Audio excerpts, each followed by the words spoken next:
This is the Man in Black, here again to introduce Columbia's program, Suspense. Our star tonight is Peter Lorre, playing the part of the Hungarian Count Stefan Kahari, a gentleman of sinister aspect. The story is by John Dixon Carr, who calls it The Devil's Saint. If you have been with us on these Tuesday nights, you will know that suspense is compounded in mystery and suspicion and dangerous adventure. In this series are tales calculated to intrigue you, to stir your nerves, to offer you a precarious situation, and then withhold the solution till the last possible moment. And so, it is with The Devil's Saint and Mr. Peter Lorre's performance we again hope to keep you in suspense. The Devil's Saint. Paris, 15 years ago. Paris as it used to be, when lights twinkled from the old Trocadero to the hill of Sacré-Cœur, when taxicabs honked and the beat of tangos swayed, and Chinese lanterns gleamed above the lake in the Bois, when, in short, you and I were young. Come then to the President's Ball at the Opera, St. Catherine's Day, 1927. A fancy dress ball at the Opera, filling these marble halls with a multitude of masks and a multitude of dreams.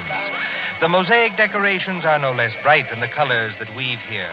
Harlequins and Columbine, Cleopatra and Musketeers. In the great marble foyer, remember it? They have set out little tables and lines of palms behind which you may sit screened. Look at one such table. A young man wearing the scarlet and gold uniform of an English Guards officer in Wellington's day. A dark-haired young girl in the costume of a bacchante. And as we approach... Ned, don't, please, you mustn't. Why not? You really don't mind, do you? No, of course I don't mind, only you mustn't. Oh, Ned. Look here, Alona. We've got to settle this thing. You have enjoyed being here tonight, haven't you? Ned, I've loved it.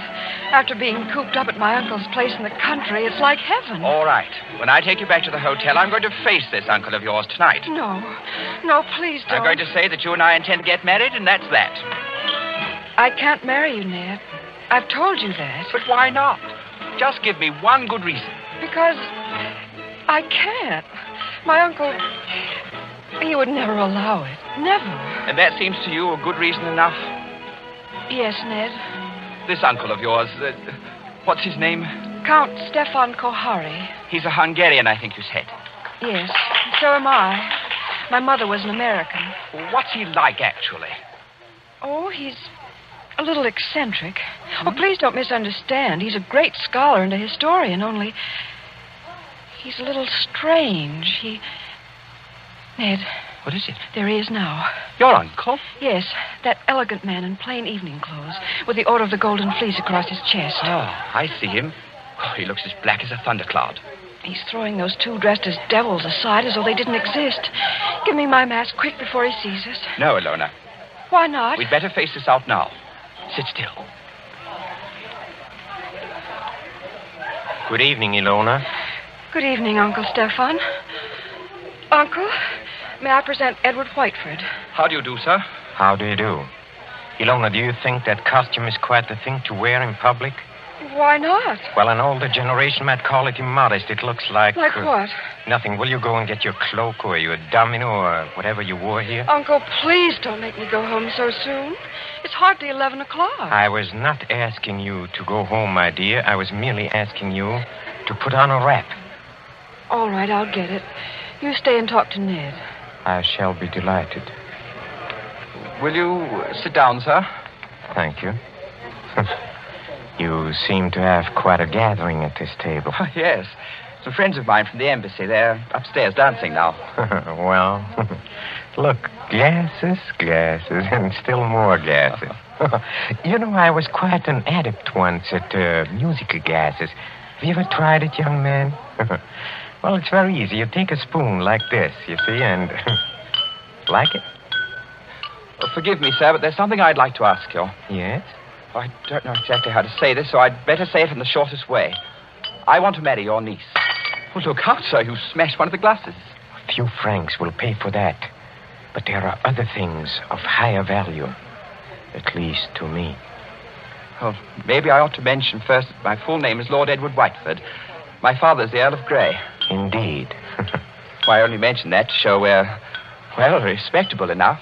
Or the British ambassador will vouch for me, sir, if you'd like to ring him up. And perhaps I ought to mention that I've always kept Ilona carefully guarded from the world. Almost too carefully guarded, don't you think? That, Lord Edward, depends on my reasons. Sorry, sir. You have known Ilona about how long? 4 days. 4 days. You wouldn't even choose a business partner in 4 days. Yet to want to marry my Ilona after 4 days. But we know our own minds, sir. You do, huh? Then you know more than the wisest man in this world. However, as one whose dearest wish is Ilona's happiness, I hope it is, Count Kohari. Do you doubt what I say? Oh, no, sir. Well, I will make you a proposition. I own an estate in Touraine, not far from Paris. A little chateau, a few hundred acres, fishing. Very good stable of horses. I know. Ilona told me. Oh, she did? Well, then here is my suggestion. Why not come down and visit us for a week or two? Why, that's very decent of you, sir. Oh, not at all, not at all. And if at the end of that time you're not cured of this infatuation... Oh, it's not an infatuation. I swear it's not. No? Well, if at the end of that time you're not cured permanently of this feeling, you may take Ilona. And with my blessing. That's fair, isn't it? Oh, it's more than fair, Count Kohari. I don't know how to thank you. Oh, well, please, don't even try. And at least I can promise you a very interesting experience. You see, at the Chateau d'Azay, there is one certain bedroom. We call it the tapestry room. Yes? Well, I assure you, it'll be very interesting for you to sleep in that room. Why? Is it haunted or something? Oh, no. No, not haunted.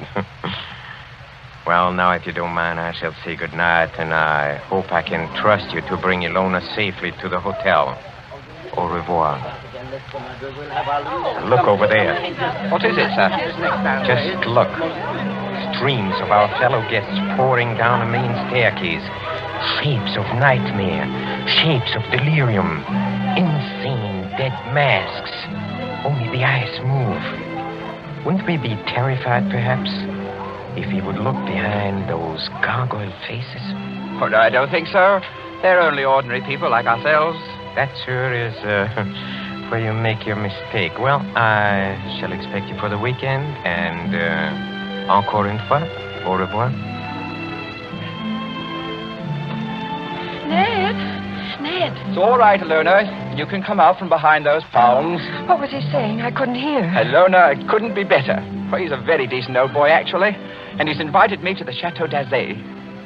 Did he say anything about the tapestry room? Yes. He invited me to sleep there. And you said? I said I would, naturally. You mustn't do it, Ned. I won't let you do it. Why the devil not? Because everybody who sleeps in that room dies. Dies? Are you serious? Oh, Ned, please don't do it. Oh, nonsense. There are a lot of superstitions about every old house. This isn't a superstition, Ned. It happened once when I was a little girl. A man insisted on sleeping there. They found him dead in the morning. So? How did he die? They don't know. There wasn't a mark on his body. He wasn't shot or stabbed or strangled or poisoned or hurt in any way. He was just dead.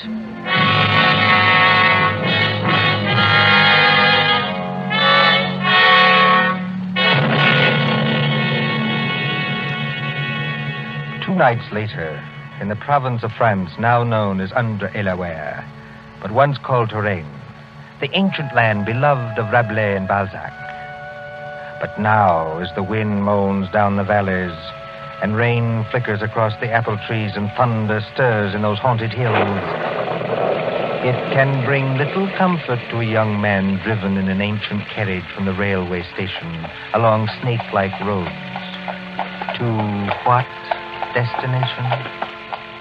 Ahead, A lift of lightning shows the gray walls and conical slate-roofed towers of a chateau set some distance back from the road. Lights shine from its narrow windows, dimly seen through the rain as... Driver! Coachman! Oui, monsieur. Is that the Chateau d'Azay up ahead? Oui, monsieur. I will take you to the very door if... If what? Why do you cross yourself? If I am permitted. What should stop you? Only fear, monsieur. And I am not much afraid. Listen. What was that? Only the dogs, monsieur. They keep many dogs, large dogs, at the Chateau d'Azay. Well, here we are. Bonsoir, monsieur. And if I may be permitted a word of advice... Well? Beware of the tapestry room.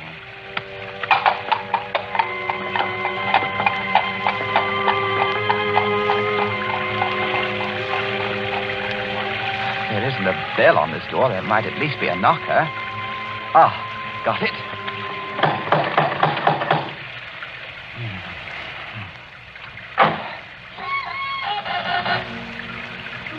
Et alors, monsieur? Vous cherchez? Je cherche le Château d'Azay et Perhaps it would be better if monsieur spoke English, yes? You are Lord Edward Whiteford. Yes. Monsieur is expected. Please to enter. Monsieur's hat and coat. Thank you. Ned. Hello, Ilona. Oh, Breath pas, ma petite, votre uncle.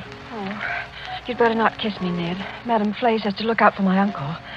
Madame Flay is our housekeeper. Oh. Well, where's your uncle now? In the drawing room. He's playing the piano. Come along. Ilona, is anything wrong? Oh, everything's wrong.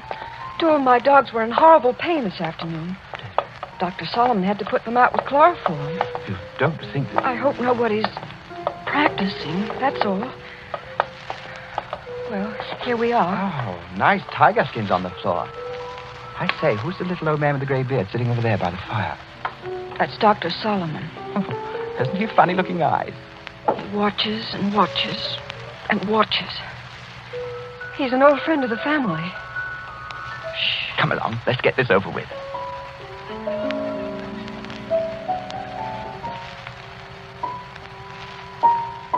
Ah, Lord Edward. Well, I see my niece has anticipated me. Welcome to the Chateau d'Azay. Thank you, Count Harry. Oh, you must be very wet after your long drive. Go up to the fire and warm yourself. Madame Flay. Yes, monsieur? Please tell Antoine to take our guest's luggage up to the tapestry room. The tapestry room, monsieur? That is what I said, Madame Flay. Yes, monsieur. By an odd coincidence, Lord Edward, Dr. Solomon and I were just discussing the fate of the last person who slept in a tapestry room. This is not good, my friend. This is against my advice. It's against his advice. Here, Dr. Solomon croaking. This is not good, I tell you. It is the wrong season of the moon. The wrong moon. But there is no moon tonight. It's raining cats and dogs. Don't talk about dogs. Nevertheless, it is the wrong season of the moon. I say no more. Cheerful blunder, that doctor. Don't do it, Ned. I won't be responsible if they make you do it. But look here, Count Harry. What did happen to the last bloke who slept in the tapestry You room? mustn't call him a bloke, sir. He was a very saintly gentleman. The Bishop of Tours. That was some time ago when Ilona was only 15 years old, but surely she must remember it. I remember it. The church, said our bishop, has no use for superstitions. Well, he insisted on sleeping there. I made it as comfortable for him as possible, but he was found dead next morning with a crucifix still in his hand. Was it poison? There was no poison, monsieur. No. Here, Dr. Solomon. It's true, Ned. Well, there were just 2 very curious things. You see, in connection with that death, on a mantelpiece there was found burning a stick of incense. Just ordinary incense, nothing wrong with it. Yes, sir? And under the dressing table, the police found it was an empty jar of ointment. Now, here's your wits. A dead man, some burning incense, and an empty jar of ointment. What do you make of that? Oh, I don't make anything of it. It's crazy. Please do not speak like that. I'm sorry. It is still the wrong season of the moon. Well, what I really meant, sir, was this. Is there any reason for this story of death? Reason? Any legend attached to the room or anything like that? Yes, there is. Well, sir? Well, we are a very old family, Lord Edward. Old and perhaps accursed. When my ancestors moved from Hungary to France in the 17th century, they brought certain beliefs with them. The old religion. The old religion? Yes, the cult of Diana, the cult of Janus, the cult of freedom and fertility. The witch cult, if you prefer. Oh, now look here, sir. Must we talk about this? Well, you smile, but when I say the word witch, you think of some humorous picture on a Halloween's card. It was very different in the Middle Ages, believe me. Then, my friend, there existed an organized religion which rivaled the church. There were many to worship unashamed at the grand Sabbath. Many to receive all favors from Saturn, their master, and to dance forever, joyously in a red, flaming quadrilles of hell. Some 200 years ago, an ancestress of mine, Katerina Kohari, was tortured to death in a tapestry room for professing the old religion. Many persons have not thought it safe to sleep there since. Are you answered? Oh, come, sir. This is some kind of elaborate joke, isn't it? Joke?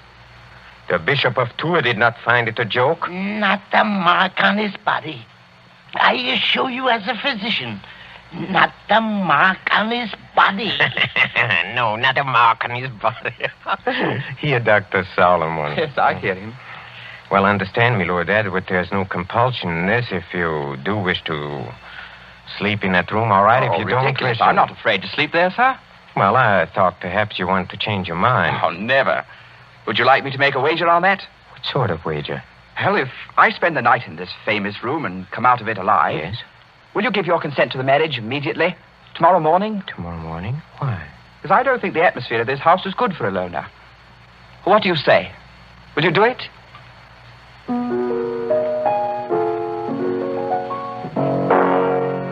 Very well, Lord Edward. I accept the terms of your wager. Don't do it, Ned. For the love of heaven, don't do it.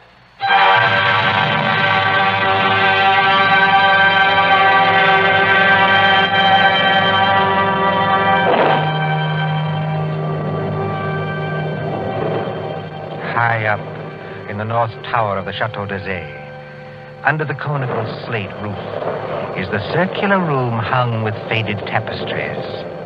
These tapestries move slightly with uneasy, mimic life to the clamor of the storm outside.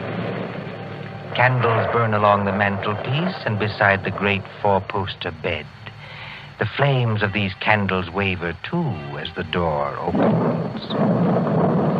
This is the tapestry room, monsieur. Thank you, Madame Flay. That is the mantelpiece where the incense burned. That is the bed where Monseigneur le Bishop died. Very inviting, isn't it? Will there be anything else monsieur requires? Some sandwiches, a decanter of whiskey? Oh, no, thanks. I had a drink with the Count Kohari before I came upstairs. Bien, monsieur. Monsieur's shaving water will be brought up in the morning, if he requires it. Good night. That old hoppy. Trying to scare a fellow out of his wits just because... Oh, well, they built a good fire anyway. Didn't realize how cold it was. Temperature must have dropped. What's that? It's me, Ilona. May I come in? No, Ilona. Get out of here. That's not very gallant of you. No, I mean, I don't want you exposed to whatever it is. Ned, listen. Are you going to bed?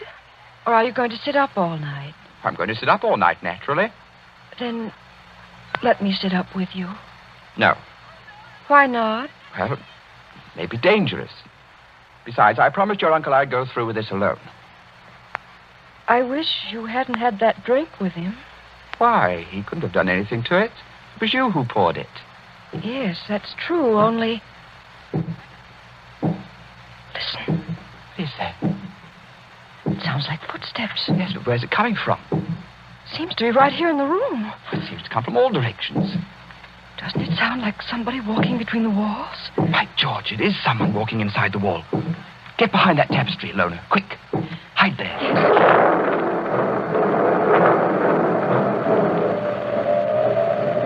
Count Kohari, where did you come from? Oh, forgive me, Lord Edward, for seeming to appear out of the wall and between the tapestries. Like Mephisto appearing to Faust, huh? And this red dressing gown perhaps adds to the effect, too. How'd you get here? A passage between the walls? Yes, exactly. Little device my ancestors for visiting this room. You know, they invented that when its occupant was so unmannerly as to bolt the door. Door's not bolted. You could have walked straight in. But I couldn't have done it unobserved. No. Maybe not. Have you had any other visitors, Lord Edward? No. Are you quite sure of that? Quite sure. Well, then, since nobody saw me come here, I'll just sit down by the fire.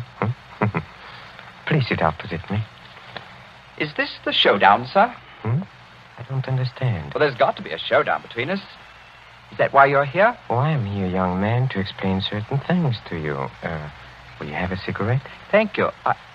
Oh, they're perfectly all right.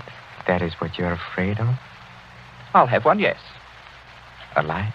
Thank you. Well, when I was discussing the witch cult a while ago, you didn't appear to think I meant what I said. Do you want a perfectly frank answer to that? Yes? I think you're mad enough to mean anything. What you say, in a sense, is quite true. See, in an old and inbred family like ours, the mind can crack and the fantasies of witchcraft become as real, well, more real than the living world. Let me give you an example. Go on.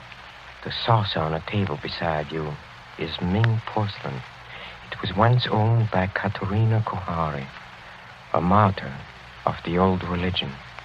Yet you are using it as an ashtray. Oh, I beg the witch lady's pardon. I'll blow off the ash.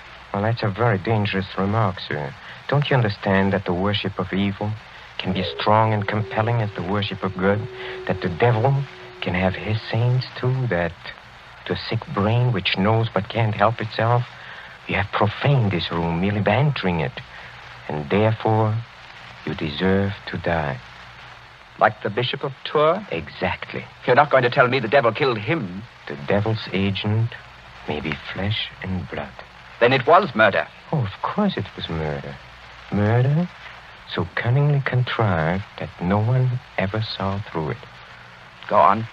I asked you before to use your wits on this problem. Well, look, incense was burned in this room. You know why?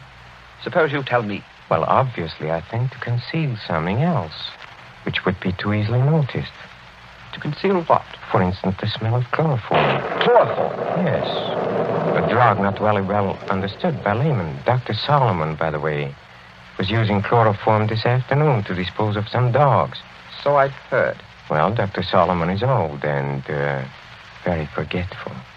You mean chloroform could be stolen? Oh, yes, it could be easily. Now, suppose I take a pad saturated with chloroform. I place it over the mouth and nostrils of a man already sleeping or drugged so that he gets no air. Wait a minute. That won't do. Why not? Chloroform burns and blisters when it touches the skin. You leave marks. Oh, not at all, my friend. Not at all. If I first covered the mouth and nostrils with some substance like... Ointment. Yes. Now you're waking up. Hi. Now observe what follows. In a few seconds, unconsciousness. In 2 minutes or 3 minutes, death. Certain death, yes. Oh, but chloroform, you see. It evaporates very quickly. There is no trace in the stomach since nothing has been swallowed. Well, delay your post-mortem for 24 hours. Very easy matter in these country districts, and no trace remains in the blood. Murder without a mark, Lord Edward. Murder without a mark. You can't do it, Count Kohani. There's one thing you're forgetting. What is that? I'm not sleeping and I'm not drugged. Oh, yes, you are. How? When? In the cigarette? No. In a drink you had with me. What was it? Morphine. And you've had enough to put 3 men to sleep. See, that's it. Well, try to get up. I'll do it. I'll do it. You see? You've knocked over the fire irons. You'd have been in the fire yourself if I hadn't caught you. Take your hands off me. Just as you please. If I could reach that bell pull. Well, but you can't. Well, better sit down again. You murdering lunatic. So that's how you killed the Bishop of Tours. And that's how you're going to kill me. Who, I? Well, you don't think I killed the Bishop of Tours. Didn't you? You fool. I'm not trying to kill you. I'm trying to save you. Dr. Solomon. Yes, monsieur. Well, come out. Come in the room. Come out and be my witness. Yes, monsieur. I shall always guard the family honor, even when I guess how men die. This young man evidently thinks I've been talking about myself. Am I, in a popular parlance, insane? Oh, monsieur. Heaven forbid. I have never known a saner man. Have you any notion, Lord Edward, why I brought you to this house? You would never have believed me if I had merely told you. So I had to bring you here to show you. Show me what? What? Look at the tapestries. Come out of there! Behind them. Come out of there! Hey, come out! Ilona! Yes, Ilona. Why do you think I've kept Ilona so well guarded from the world? Why, at a fancy dress ball, for instance, did I object to the costume of a medieval witch whose dogs were poisoned so that chloroform should be brought? Who poured the drink drugged with morphine? In the devil's name, what are you trying to tell me? It was Ilona. She's been helplessly, hopelessly insane for more than 10 years.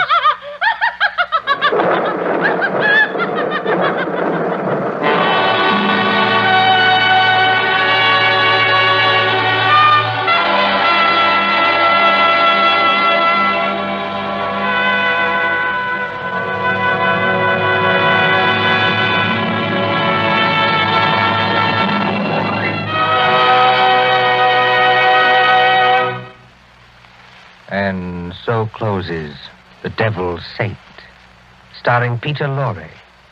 Tonight's tale of suspense.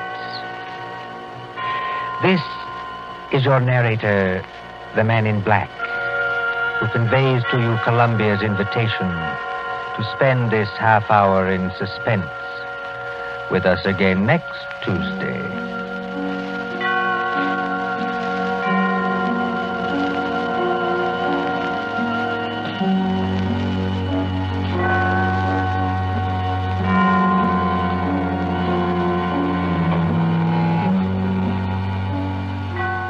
William Spear, the producer, John Dietz, the director, Bernard Herrmann, the composer-conductor, and John Dixon Carr, the author, are collaborators on Suspense.